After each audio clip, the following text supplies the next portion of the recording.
Ano nga ba ang dahilan kapag nanaginip ka na ikinasal ka? Yan po ay pag-uusapan natin. Welcome sa aking YouTube channel, Honey Far. Kung bago ka pa lang sa aking channel, please like, share, and subscribe. Hit the notification bell para lagi kang updated sa aking mga videos. Kapag ikaw ay nanaginip na kinasal ka, ang ibig sabihin lamang nito ay punong-puno ka ng creative energy sa kasalukuyan.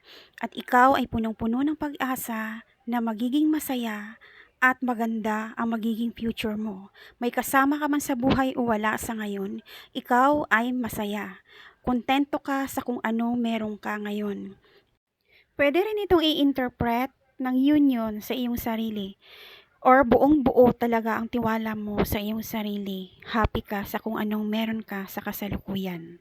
Paalala po mula sa inyong lingkod na ang mga ito ay gabay lamang upang tayo ay maihanda sa maaaring magiging future natin or kapalaran sa kasalukuyan o sa panghinaharap pa nating buhay.